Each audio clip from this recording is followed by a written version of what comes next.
Good morning, friends. We are studying the subject auditing, chapter number 2, checking, vouching, and audit report. Okay, guys.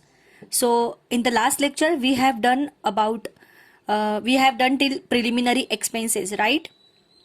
Verification of all assets like fixed asset, current asset, intangible asset and preliminary expenses, ये हमने last lecture में देखा था.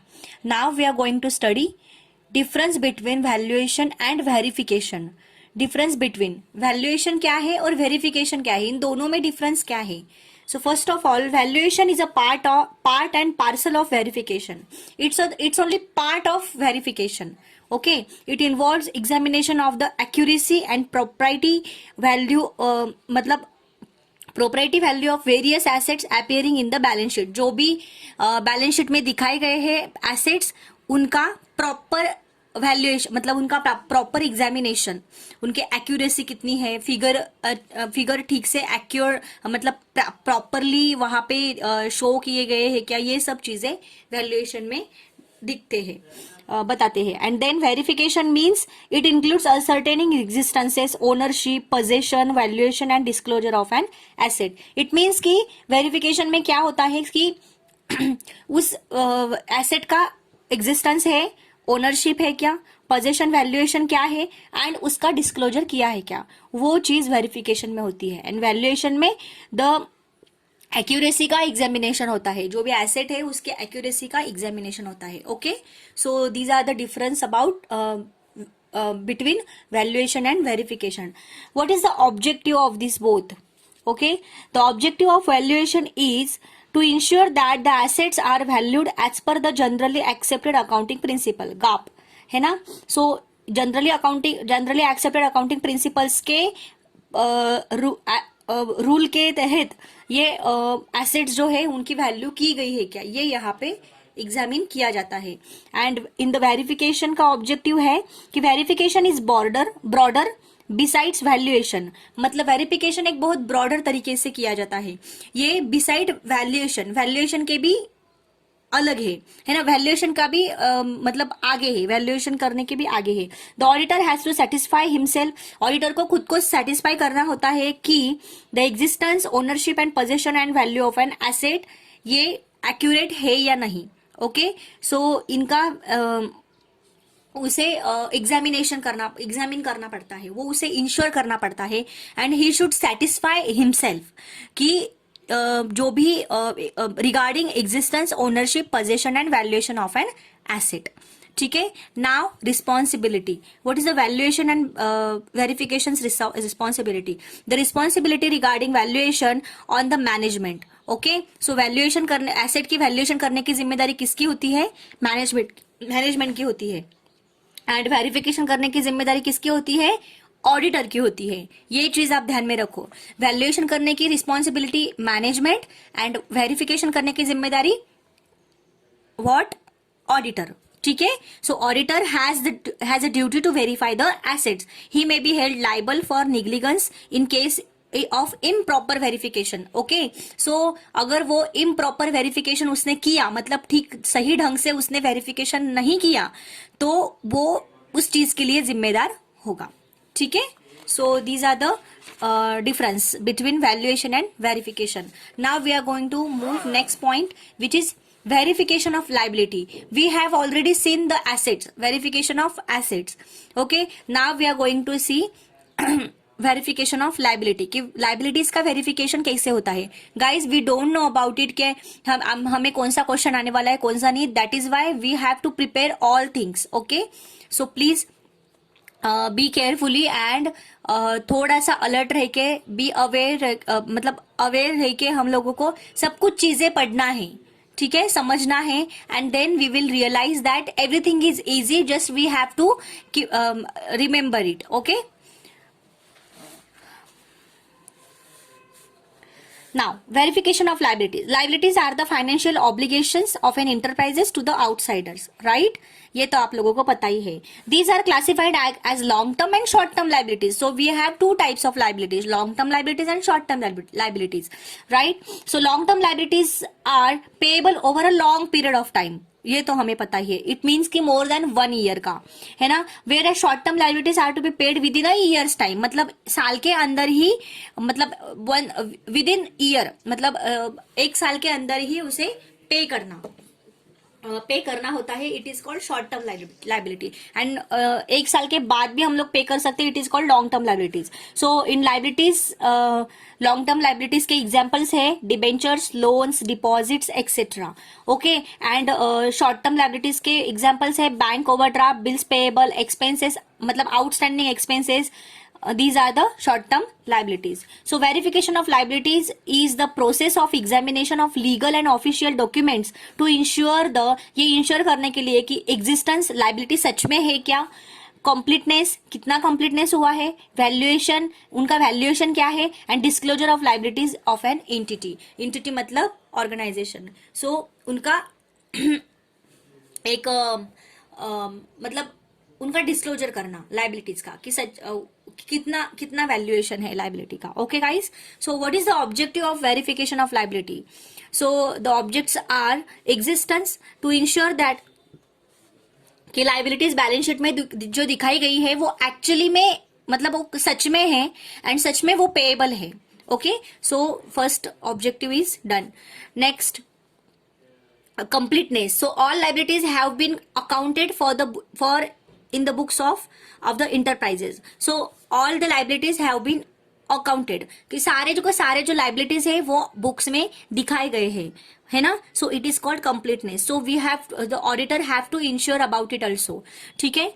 Next, valuation. So valuation में liabilities का जो financial statement में, मतलब बैलेंस शीट में जो भी liabilities की जो भी वैल्यू दी है वो सच में उतनी ही है क्या, वो these values of liabilities are fair and reasonable amounts, मतलब एक्यूरेट है क्या, वो वहां पे दिखाना है. मतलब वो फेयर वैल्यू है क्या, ये हमें वहां पे बताना है. सो लाइबिलिटी, ये ऑडिटर का ड्यूटी है कि ऑडिटर ये objective of the verification of liabilities का वैल्यूएशन भी एक ऑब्जेक्टिव होता है कि लाइबिलिटीज का जो वैल्यूएशन है वो ठीक से किया हुआ है या नहीं, वो ऑडिटर चेक करता है. And then the last one is disclosure. So liabilities have been disclose in the financial statement in accordance with the accounting principles and as per the requirements of the acts governing the enterprises. जो भी requirement acts होते हैं governing के, मतलब जो भी acts होते हैं as per the required acts and as per the accounting principles के तहत वो उन्होंने जो फाइनेंशियल स्टेटमेंट्स में लाइबिलिटीज का डिस्क्लोज किया है या नहीं, वो यहाँ पे ऑडिटर को चेक करना होता है. So okay guys. So objectives, we know the objectives, what, existence, completeness, valuation and disclosure. ये 4 पॉइंट्स आप ध्यान में रखो कि उनका ये ऑब्जेक्टिव होता है. ये ऑब्जेक्टिव होता है, ये उद्देश्य के लिए वेरिफिकेशन किया जाता है लाइबिलिटीज का. सो ऑडिट प्रोसीजर कैसे होती है? सो सबसे पहले हम लोन्स एंड बोरोविंग का देखेंगे कि इनकी ऑडिट प्रोसेस कैसे होती है. So loans and borrowings are long term liabilities. We all know about it. Okay. Generally the assets of the organization are given as security. So assets of the organization security के लिए दी जाती है. Okay. और उसके बदले में हमें loan मिलता है. So the interest is payable periodically हम लोग इंटरेस्ट पे करते हैं. एंड द इंटरेस्ट एक्रूड और outstanding needs to be shown as liabilities. So जो भी इंटरेस्ट हमारा बाकी है देना, तो वो हमें लाइबिलिटी में आउटस्टैंडिंग इंटरेस्ट करके हमें दिखाना पड़ता है लाइबिलिटीज में. Okay. The auditor should proceed in the following manner. तो ऑडिटर को जो नीचे दी गई इंफॉर्मेशन है उस तरह से ऑडिटर को चेक करना है. ठीक है. फर्स्ट ऑफ ऑल ऑडिटर को एग्जामिन करना है the records and documents and check whether the loans and borrowings have been properly authorise है या नहीं है. ओके. सो जो लोन्स एंड बोरोविंग्स वो ऑथोराइज है या नहीं है, मतलब एज पर द रूल्स है या नहीं है. Okay. Interest as per the rule है या नहीं है. ओके. सो दीज आर वो ऑडिटर चेक करेगा रिकॉर्ड्स एंड डॉक्यूमेंट्स के तहत. Okay, then check whether the balance of loan shown in the balance sheet or not. ठीक है, सो बैलेंस शीट में वो जो लोन का अमाउंट है वो शो किया है या नहीं है वो चेक करेगा auditor. And the statement of loan sent by the lending institutions, और जो स्टेटमेंट है लोन का वो लेंडिंग इंस्टीट्यूशंस ने सेंड किया है या नहीं है. Show the same amount. So वो जो लोन स्टेटमेंट का जो अमाउंट है एंड बैलेंस शीट के लाइबिलिटी में जो लोन दिया है वो अमाउंट है वो सेम है या नहीं है वो ऑडिटर चेक करेगा. ठीक है, so examine the loan agreement to gain knowledge about important terms. ठीक है, इंपॉर्टेंट टर्म्स के लिए ऑडिटर लोन एग्रीमेंट को एग्जामिन करेगा. ठीक है, नेक्स्ट, एग्जामिन इफ सिक्योरिटी और charge has been registered as per statutory requirements. Security अगर कोई सिक्योरिटी या कोई चार्जेस कोई अप्लाई किए हैं क्या नहीं है. ठीक है, एज पर स्टैट्यूटरी रिक्वायरमेंट्स मतलब जो भी उनकी रिक्वायरमेंट्स होगी उनकी रिक्वायरमेंट के तहत कुछ चार्जेस किए अप्लाई किए हैं या कुछ सिक्योरिटी दी है क्या, ये सब चीजें ऑडिटर एग्जामिन करेगा. Then confirm with the lender about the payment of interest. Lender के साथ कंफर्म करना कि इंटरेस्ट का पेमेंट मिला है या नहीं है, और the outstanding interest as the case may be. Okay, as the case may be. Okay, so confirm करना है लेंडर को कि उनको जो इंटरेस्ट का पेमेंट मिला है वो ठीक से मिला है या नहीं है.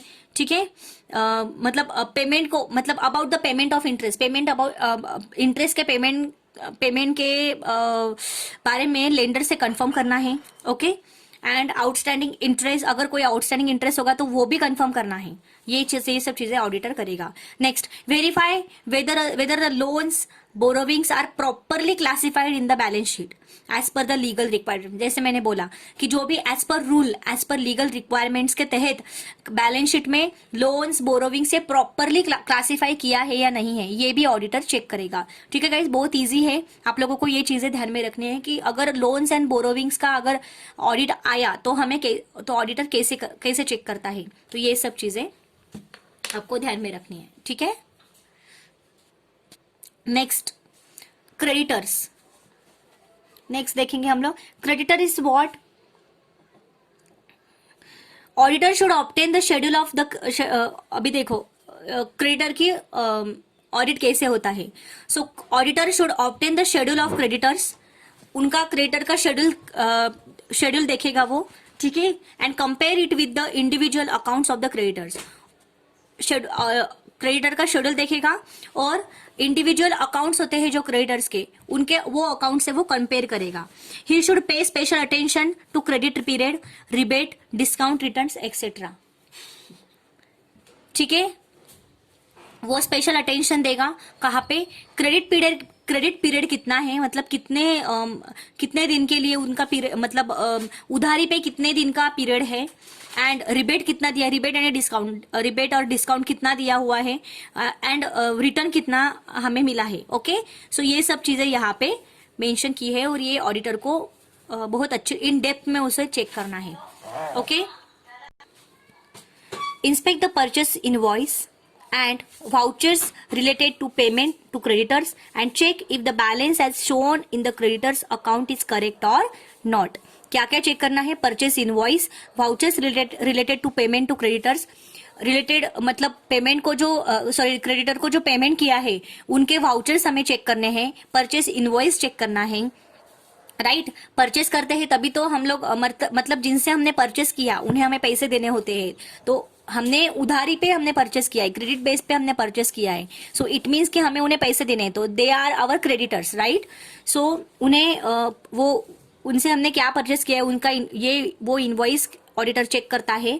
Then vouchers related to payment, मतलब जो भी पेमेंट रिलेटेड टू मतलब क्रेडिटर को जो हम लोग पेमेंट करते हैं उनका हम वाउचर में एंट्री करते हैं, तो वाउचर भी ऑडिटर चेक करेगा. Then check if balance as shown in the creditors account is correct or not, और क्रेडिटर का अकाउंट भी वो चेक करेगा ऑडिटर कि बैलेंस जो बताया है क्रेडिटर्स अकाउंट में वो करेक्ट है या नहीं है. Okay guys, next point, the auditor may if needed, अगर जरूरत है then communicate directly with the creditors, तो वो अगर जरूरत पड़ी, अगर वो सेटिस्फाइड नहीं हुआ तो सीधा वो क्रेडिटर से भी कम्युनिकेट करेगा, ठीक है। Next, ensure that the creditors have been disclose properly in the books of accounts, ये इंश्योर करेगा कि क्रेडिटर्स ने मतलब creditors have been disclose properly, creditors को मतलब क्रेडिटर्स को प्रॉपरली डिस्क्लोज किया है बुक्स ऑफ अकाउंट्स में as per the accepted accounting principle, generally accepted accounting principles के तहत। ओके गाइस, तो ये हो गया हमारा क्रेडिटर्स का ऑडिट। देन बिल्स पेएबल का ऑडिट कैसे किया जाता है? The auditor should verify bills payable amount by matching the amount with the bills payable book. Bills payable book जो होता है वो बुक में की अमाउंट एंड जो बैलेंस शीट में जो हमने बिल्स पेएबल लिखा है वो बिल्स पेएबल की अमाउंट, वो दोनों अमाउंट वो कंपेयर करेगा, मैच करेगा। Okay, and bills payable account भी देखेगा। Next, he must note the maturity period of the bills, वो भी देखेगा कि मैच्योरिटी पीरियड कितना है बिल का। We have already studied about bills payable, bills receivable, है ना, बिल ऑफ एक्सचेंज का टॉपिक हमने पढ़ा है। सो हमें ये चीजें पता ही ऑलरेडी कि बिल का पीरियड कितना होता है, देन बिल डिसऑनर होने के बाद क्या होता है, बिल डिस्काउंट मिलने के बाद क्या होता है, अगर बिल डिसऑनर हो गया तो क्या चीज होती है, तो बिल का पीरियड कितना होता है, ये सब चीजें यहाँ पे हमने पढ़ी है। ओके, तो ऑडिटर क्या चेक करेगा कि मैच्योरिटी पीरियड ऑफ बिल का पीरियड कितना है, कितने दिन में हमें पैसे देने हैं। Okay, so and check if this bill have been paid, अगर बिल पेड कर दिया गया है तो वो भी वो चेक करेगा। He may give special attention to the bills, वो एक स्पेशल अटेंशन ऐसे बिल को देगा जो कि रिटायर्ड जो बिल रिटायर हुए हैं बिफोर द ड्यू डेट के पहले ही वो बिल पास हो गए हैं, मतलब हॉनर्ड हो गए हैं। ओके, रिटायर्ड हो गए हैं। And ensure that such bill are not included in the liability, और वो ये भी इंश्योर करेगा कि वो जो बिल जो मतलब वो हॉनर्ड हो गए हैं, वो बिल पास हो गए हैं, वो बैलेंस शीट में लाइबिलिटी में नहीं दिखाए गए हैं, वो भी वो श्योर करेगा, ठीक है। Next, in case of suspicion he should confirm the amount with the drawers of the bill. Okay, वो कंफर्म करेगा ड्रॉवर के मतलब बिल का जो ड्रॉवर है उससे वो कंफर्म करेगा, ठीक है, अमाउंट।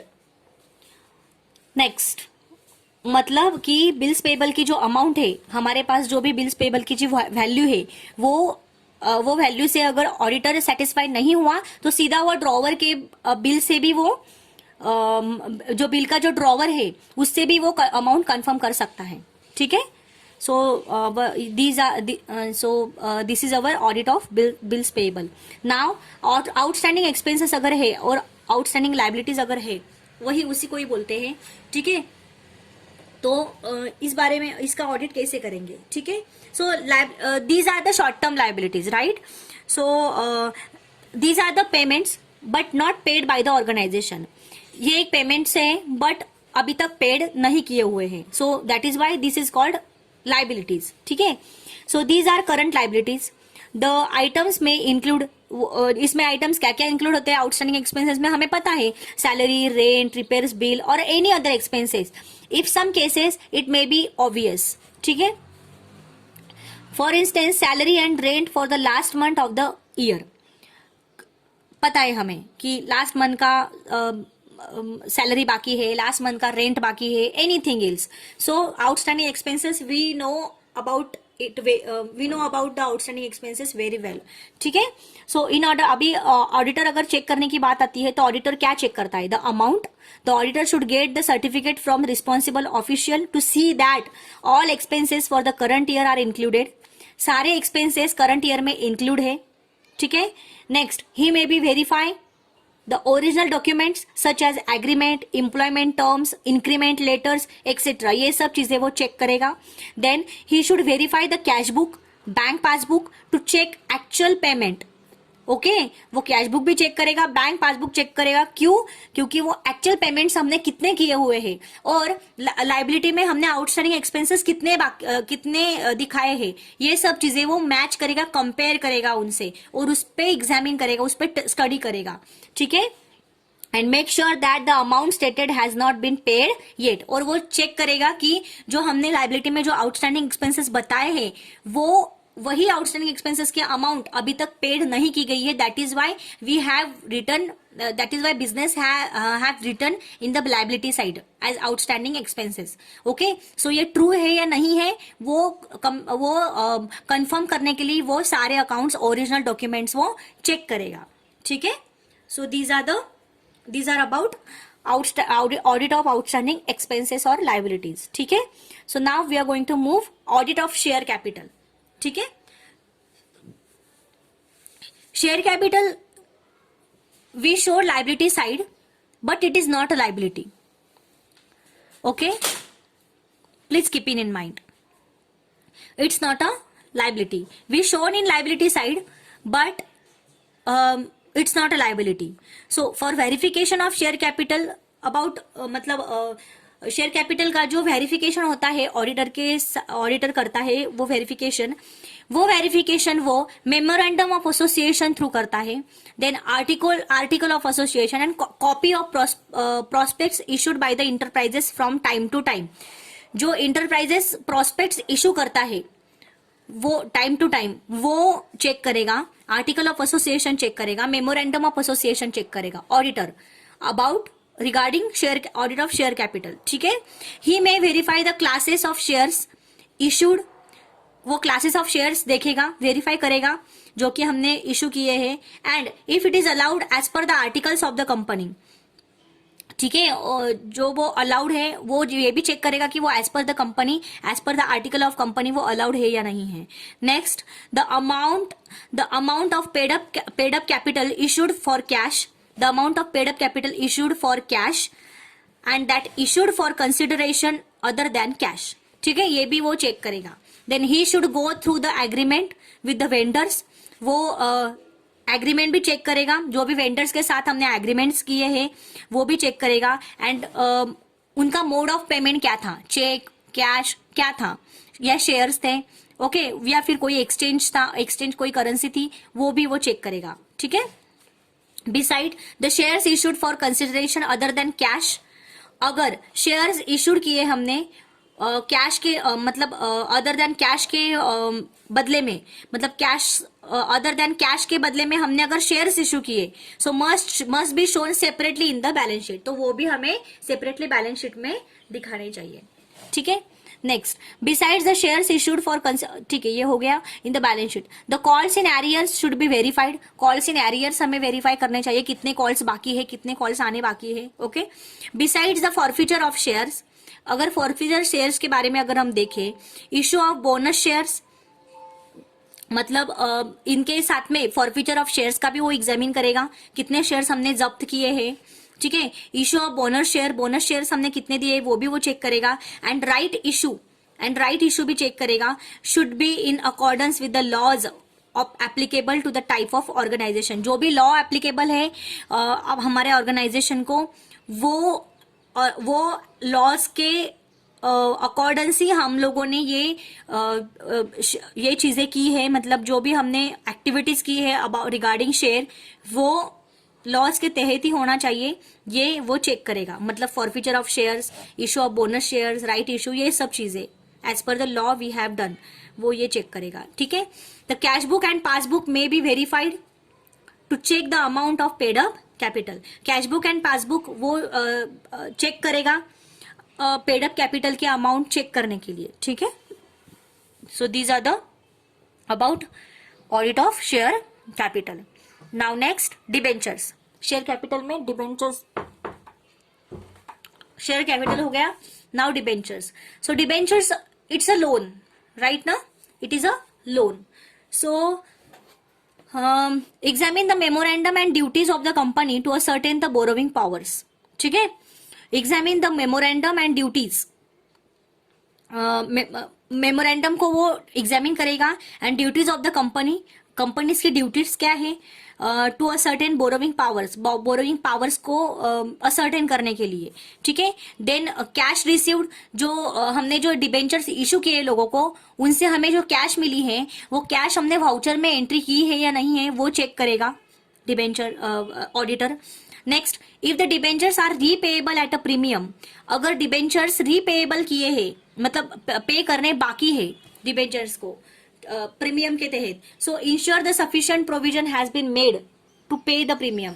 सो सफिशिएंट प्रोविजन बनाई है, ये चीजें वो ऑडिटर चेक करेगा प्रीमियम पे करने के लिए. ठीक है. Next, if the debentures were issued at a discount, अगर डिबेंचर्स हमने डिस्काउंट पे इशूड किए हैं तो ensure that the amount is written off. हम ऑडिटर इंश्योर करता है कि जो अमाउंट है डिस्काउंट की वो रिटर्न ऑफ की है as per the requirement of the companies act, companies act के रिक्वायरमेंट के तहत. ठीक है.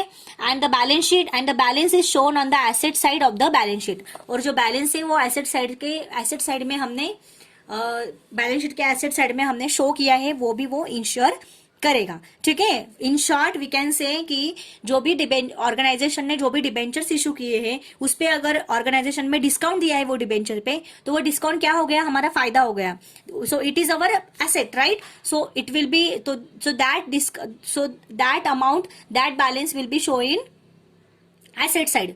ठीक है. सो ये सब चीजें हमें कंपनीज एक्ट के तहत हमें करनी है. ठीक है. So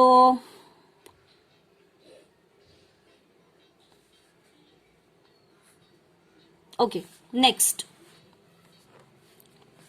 examine the list of debenture holders. Examine करना है कि डिबेंचर होल्डर की लिस्ट कितनी है. डिबेंचर होल्डर की लिस्ट को वो एग्जामिन करेगा, कौन, ऑडिटर. एंड और इंश्योर करेगा कि total amount received from debenture holders tallies with the amount shown in the balance sheet. जो बैलेंस शीट में जो अमाउंट बताई है और लिस्ट ऑफ डिबेंचर होल्डर की जो अमाउंट है वो दोनों अमाउंट टैली होनी चाहिए, वो ये एग्जामिन करेगा. Next, examine register of charges to ensure. Register of charges वो एग्जामिन करेगा. चार्जेस का जो रजिस्टर है वो उसको देखेगा और इंश्योर करेगा कि charge created has been properly registered. जो भी चार्जेस अप्लाई किए हुए हैं वो भी प्रॉपरली रजिस्टर किए हुए हैं. ठीक है. सो ये प्रोविजन फॉर इनकम टैक्स, इसका ऑडिट कैसे होता है. The auditor should calculate the provision for income tax. ठीक है. As per the provision of income tax act 1961. Examine the records and documents to collect information. Records and documents collect करेगा वो information के लिए. About advance tax and self assessment tax कोई भरा है तो उसका वो एग्जामिन करेगा.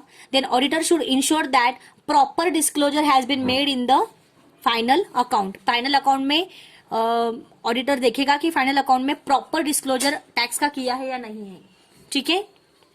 Then contingent liabilities. Contingent liabilities का ऑडिट कैसे होता है. We know the contingent liability, right. Contingent liability are the obligations that may arise if certain future events takes place.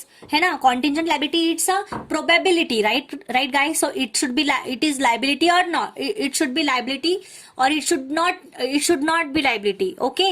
so मैंने बताया था आपको कि contingent liability एक फॉर एग्जाम्पल कि हमारी कोई केस चल रही है, हमारे अगेंस्ट कोई केस चल रही है कोर्ट में, तो अगर वो जो निकाल है वो कोर्ट का निकाल अगर ऑपोजिट साइड में लगा, ऑपोजिट पार्टी के साइड में लगा, तो हमें उनको पे करना पड़ेगा. So it will be our liability, right. So it will be our liability. But अगर हमें हमें पैसे देने पड़ेंगे, राइट. सो बट अगर वो निकाल अगर हमारी तरफ से लगा, सो ये हमारी लाइबिलिटी नहीं होगी, तो हमारे लाइबिलिटी के पैसे बच जाएंगे. सो ये चीजें हैं. So it will be our liability, और या फिर हमारी वो लाइबिलिटी नहीं भी हो सकती है. ठीक है. So it could be our liability और it could not be our liability. ठीक है. So contingent liabilities are the obligation that may arise if certain future events take place. For example, liability for damages on a pending court case. देखो मैंने बोला ना आपको. ठीक है. Then discounted bill अगर हमने कोई डिस्काउंट किया है. ठीक है. Guarantees given by the company to third parties. कोई कंपनी ने थर्ड पार्टी को कुछ गारंटी दी हुई है, ये सब चीजें कॉन्टिंजेंट लाइबिलिटीज में आती है. तो ये भी अगर हमने डिस्काउंट नहीं दिया, अगर कोई थर्ड पार्टी ने कोई ऑब्लिगेशन नहीं लिया, अगर कोई डैमेज नहीं हुआ, अगर कोर्ट का केस हमारी तरफ से लगा, तो ये सब चीजें अगर नहीं हुई तो कॉन्टिंजेंट लाइबिलिटी हमारी बच जाएगी. सो ये चीजें तो ऑडिटर को ये एग्जामिन करना है. The auditor should examine loan agreements, list of bills receivable discounted, details of pending court cases, minutes of board meetings etc. ये सब चीजें वो चेक करेगा to check if contingent liability exist or not, ये check करने के लिए contingent liability इसमें एग्जिस्ट है या नहीं है. ठीक है. The auditor should also ensure that the amount of contingent liability is correctly disclosed in the books or not. Okay, so auditor ये भी कंफर्म करेगा कि कॉन्टिजेंट लाइबिलिटी बुक्स में, मतलब जो भी हमारे रिकॉर्ड्स होते हैं, बैलेंस शीट में हम लोग कॉन्टिजेंट लाइबिलिटी बताते हैं ना, सो बैलेंस शीट में जो भी बुक्स है वो बुक्स में कॉन्टिजेंट लाइबिलिटी डिस्क्लोज की हुई है या नहीं है, ये भी वो कंफर्म करेगा ऑडिटर. ठीक है guys, so these are about audit of liabilities. ठीक है, आई होप आप सबको समझ में आ गया होगा. सिर्फ रीड करो और अंडरस्टैंड करो, बाकी कुछ करने की जरूरत नहीं है. ठीक है. So our next point is audit report. Audit report देखो, वेरिफिकेशन हमारा कैश बुक तो हो गया, vouching of cash book, vouching of cash book. Then बाद में हमने ऑडिट देखा, audit of assets, audit of liabilities, ये सब चीजें हमने देखा. देन अभी हम लोग देखेंगे ऑडिट रिपोर्ट. ठीक है. So if an auditor is appointed to examine any situation, अगर ऑडिटर को and is required to give his opinion regarding the assertion made by the management etcetera. Auditor is appointed to examine any situation, कोई भी situation को examine करने के लिए auditors को appoint किया जाता है. And is required to give his opinion regarding the assertion made by the management. जो भी मैनेजमेंट ने जो भी असर्शन किया हुआ है ना, तो उनका वो एग्जामिन करने के बाद ऑडिटर को ओपिनियन देना होता है. ठीक है. एंड आफ्टर एग्जामिनिंग ऑडिटर की ड्यूटी होती है कि वो उसका ओपिनियन का रिपोर्ट तैयार करे इन राइटिंग. ठीक है. उसका वो एक रिपोर्ट दे ऑर्गेनाइजेशन को राइटिंग में रिगार्डिंग हिज फाइंडिंग्स, कि उसने क्या क्या फाइंड किया, उसे क्या क्या लगा, वो सेटिस्फाइड है या नहीं है. So that report is called, such report is called audit report. ठीक है. सो ऑडिट रिपोर्ट कुछ भी हो सकता है, अलग अलग फॉर्म्स में हो सकता है audit report. So it's depending on who has appointed the auditor. ठीक है. एंड फॉर व्हाट पर्पज, कि किसने ऑडिटर को अपॉइंट किया है और किस पर्पज के लिए अपॉइंट किया है.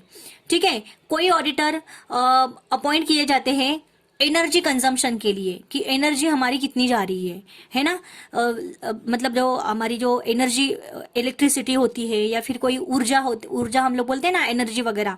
सो वो चीज़ों के लिए कोई ऑडिटर्स हमें अपॉइंट करते हैं, कोई ऑडिटर्स अपॉइंट करते हैं कोई ऑर्गेनाइजेशन, किसके लिए, कि हमारा ऑर्गेनाइजेशन कैसे चल रहा है. So how well the organization is discharging social responsibilities, मतलब जो सोशल रिस्पॉन्सिबिलिटीज है वो पूरी की पूरी फुलफिल हमारी ऑर्गेनाइजेशन कर रही है या नहीं है, ये एग्जामिन करने के लिए, ये चेक करने के लिए ऑडिटर्स को अपॉइंट किया जाता है. और वो हमारी ऑर्गेनाइजेशन किस तरह चल रही है, हमारे ऑर्गेनाइजेशन का फाइनेंशियल पोजीशन कैसा चल रहा है ना, ये सब चीजों के लिए ऑडिटर्स को अपॉइंट किया जाता है. So it's depending on the appointment of auditor, है ना, and purpose of the auditor. So ये ऑडिटर का रिपोर्ट भी वैसे ही बनाया जाता है. ठीक है. सो the next one is a report is a statement. So a report is a statement of collected and considered facts. जो भी इंफॉर्मेशन कलेक्ट की है ऑडिटर ने, जो भी उस पे विचार किया है, जो भी उसने उस पर स्टडी की, थिंक ऑब्जर्व किया, उसके ऊपर वो एक रिपोर्ट तैयार करता है, रिटर्न डॉक्यूमेंट तैयार करता है. Right. So drawn up as give clear and concise information to person who are not already in possession of the full facts of subject matter of the report. ठीक है. So these are the basic definition. Okay, a report which is prepared by the auditor, by an auditor. कौन prepare करता है ये report? Auditor prepare करता है, उसमें उसका ओपिनियन देता है. It is called audit report, जैसे मैंने बोला. ठीक है. The main objective of an independent financial audit, independent financial audit का जो मेन ऑब्जेक्टिव होता है वो क्या होता है? The expression of an opinion as to the truthfulness and fairness of presentation of the financial statement. हमारे ऑर्गेनाइजेशन का जो भी फाइनेंशियल स्टेटमेंट है वो ट्रूथ एंड फेयरनेस है या नहीं, इसका ओपिनियन ऑडिटर देता है। तो वो ओपिनियन वो रिटर्न डॉक्यूमेंट पे लिख के देता है। So it is called audit report. So this opinion is communicated with two the members through audit report. जो भी कुछ ओपिनियन होता है वो मेंबर्स को, जो भी कंपनी के ऑर्गेनाइजेशन के जो भी मेंबर्स होते हैं उसे वो कम्युनिकेट करता है। किसके जरिए? ऑडिट रिपोर्ट के जरिए। Okay, so that is the concept. ठीक है, सो आई होप आपको समझ में आ गया होगा कि ऑडिट रिपोर्ट क्या है। ऑडिट रिपोर्ट मतलब ऑडिटर्स के तहत, ऑडिटर्स के जरिए वो रिपोर्ट बनाया जाता है एंड उसका वो ओपिनियन होता है, जो कि वो सारे डिटेल्स, सारे कलेक्टेड इंफॉर्मेशन को एग्जामिन करने के बाद वो जो एक उसका ओपिनियन रिटर्न डॉक्यूमेंट पे वो मतलब बाय रिटर्न वो देता है ऑडिटर को, ऑर्गेनाइजेशन को। It is called audit report, उसको ऑडिट रिपोर्ट बोलते हैं। Okay, then what next?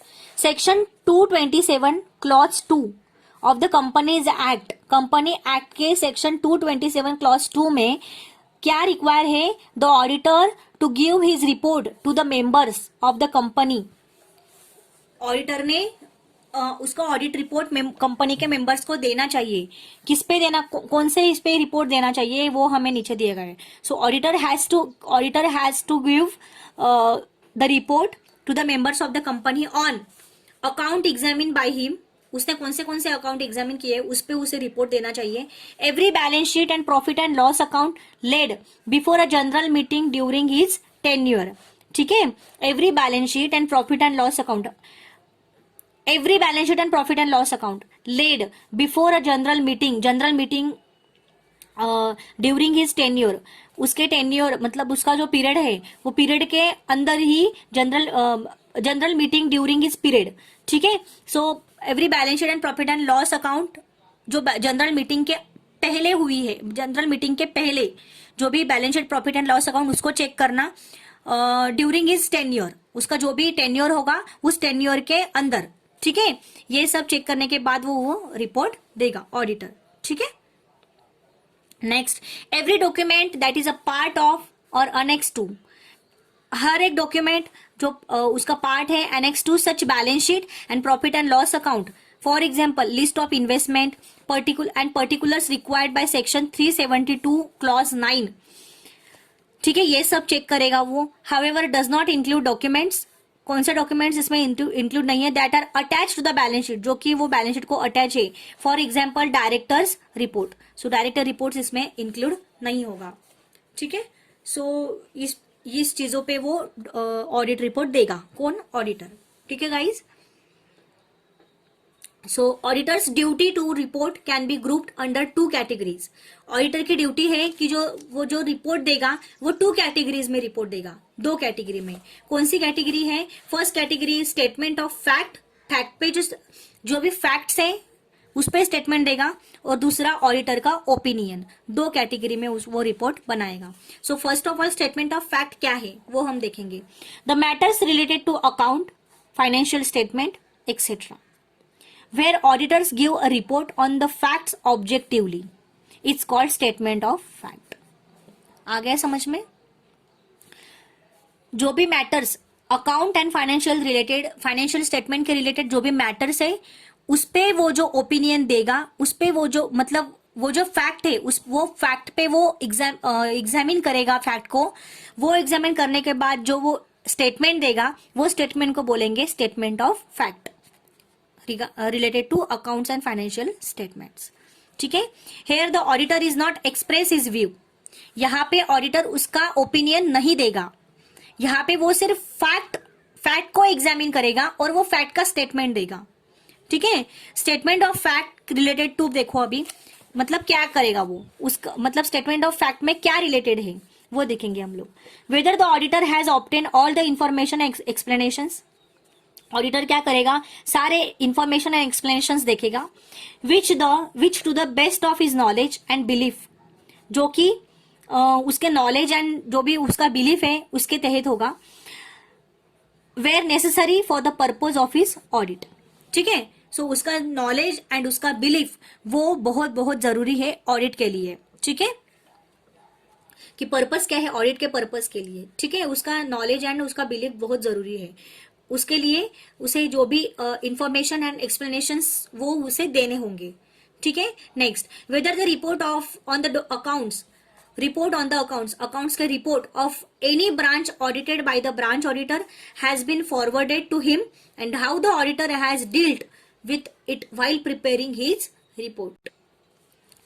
मतलब अकाउंट्स पे, मतलब जो ब्रांच ऑडिटर है उसने ब्रांच को ऑडिट किया हुआ है, ठीक है। जो ब्रांच ऑडिटर है उसने जो ब्रांच का ऑडिट किया हुआ है और वो ब्रांच ऑडिटर ने जो रिपोर्ट तैयार किया है, वो रिपोर्ट वो इस ऑडिटर को भेजेगा। वो ऑडिटर को, मतलब वो रिपोर्ट इस ऑडिटर को भेजने के बाद ये जो ऑडिटर है हमारा करंट ऑडिटर, वो उस रिपोर्ट को कैसे डील करता है एंड वो ऑडिटर के बेस पे वो उसका रिपोर्ट कैसे बनाता है, ये उस पर निर्भर है, ठीक है। So it is called statement of fact. मतलब ऑलरेडी ब्रांच ऑडिटर ने रिपोर्ट बनाया है, वो बनाया हुआ रिपोर्ट वो इस ऑडिटर को सेंड फॉरवर्ड करेगा एंड वो रिपोर्ट के बेस पे ये ऑडिटर उसका खुद का स्टेटमेंट ऑफ फैक्ट बनाएगा, ठीक है। So it is called audit report only. Next, whether the company's balance sheet and profit and loss account dealt with in the report are in agreement with the books of accounts and returns। Company's balance sheet and profit and loss account वो deal करेगा with in the report, जो कि agreement में जो report are in agreement with the books of accounts and returns. Okay, मतलब जो company का balance sheet and profit and loss account है, ठीक है, जो कि रिपोर्ट में डील किया हुआ है, वो एग्रीमेंट के जो कि वो रिपोर्ट एग्रीमेंट के तहत है with the books of accounts and returns, ठीक है। वो उस पे वो फैक्ट देगा, ठीक है। Next, whether any director is disqualified, अगर कोई डायरेक्टर डिस्क्वालिफाइड होता है from being appointed as director, director को अपॉइंट मतलब डायरेक्टर कोई डायरेक्टर्स अपॉइंटेड के तहत, मतलब वो अपॉइंटेड किया हुआ था डायरेक्टर, उसको डिस्क्वालिफाइड किया under clause G of sub section I of section 274 के तहत, वही उस टाइम पे भी वो स्टेटमेंट ऑफ फैक्ट देगा। Next, whether cess payable under section 441A, cess देते हैं ना हम लोग, है ना, सेस होते हैं, देखो एजुकेशन सेस हो गया, ठीक है। सो इस तरह के examples. So whether cess payable under section 441A has been paid, ठीक है। इफ नॉट, अगर पेड नहीं किए, the details of the amount of cess not paid, तो ये चीजों पे भी वो ऑडिटर उसका स्टेटमेंट ऑफ फैक्ट देगा, ठीक है। नेक्स्ट, सो ये सब चीजों पे वो स्टेटमेंट ऑफ फैक्ट उसका देगा ऑडिटर, ठीक है। एक बार फिर से समझाती हूँ कि ऑडिटर जो भी इंफॉर्मेशन एंड एक्सप्लेनेशन है उसे वो देनी होती है, जो कि वो जो इंफॉर्मेशन एंड एक्सप्लेनेशन है वो उसके best of knowledge and belief के जरिए होती, बिलीफ के बेस पे होती है, जो कि बहुत बहुत जरूरी होती है पर्पज ऑफ ऑडिट के लिए, ठीक है। नेक्स्ट, जो भी रिपोर्ट जो ब्रांच ऑडिटर ने दिया है इस ऑडिटर को, ठीक है, इस ऑडिटर को फॉरवर्ड किया जाता है ब्रांच ऑडिटर ने किया हुआ ऑडिट का रिपोर्ट, वो ऑडिट के रिपोर्ट के जरिए वो ऑडिट रिपोर्ट के बेस पे ये ऑडिटर उसका खुद का रिपोर्ट बनाता है, तो वो स्टेटमेंट ऑफ फैक्ट कहलाता है। Then whether the company's balance sheet and profit and loss account, जो कि बैलेंस कंपनी का balance sheet and profit and loss account deal किया जाता है एग्रीमेंट के, जो कि रिपोर्ट एग्रीमेंट में है उसके तहत, तभी वो स्टेटमेंट ऑफ फैक्ट देता है। Then whether the director is disqualified, अगर कोई डायरेक्टर अपॉइंटिंग डायरेक्टर से डिस्क्वालिफाइड हो गया तो उस टाइम पे भी वो स्टेटमेंट ऑफ फैक्ट देता है सेक्शन 274 के तहत, ठीक है। नेक्स्ट, अगर कोई सेस पेएबल है, अगर कोई सेस देना बाकी है, वो जो अगर पेड कर दिया है तो वो पेड किया है या नहीं है ये चेक करना है, अगर नहीं पेड किया है तो उसका अमाउंट पेड नहीं किया है ये उसे बताना है, तो उस टाइम पे भी वो स्टेटमेंट ऑफ फैक्ट देगा। मतलब वो सिर्फ फैक्ट देगा कि क्या चीजें है क्या चीजें नहीं है, वो सिर्फ उतना फैक्ट ही देगा, वो उसका ओपिनियन वहां पे नहीं देगा, ठीक है। नेक्स्ट रिपोर्ट होता है auditor's opinion. The auditor is required to give his opinion regarding the following matter, कौन से मैटर पे वो उसका ओपिनियन देता है। Whether is opinion proper books of accounts as required by the law have been kept by the company, ठीक है। so far as it appears from the examination of books and returns adequate for the purposes of his audit has been received from the branches not visited by him. ठीक है, तो auditors opinion हम लोग next lecture में देखेंगे.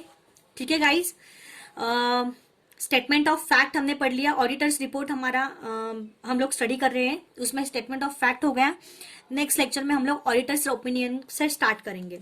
ठीक है, so there are two categories of audit report: statement of fact and auditor's opinion.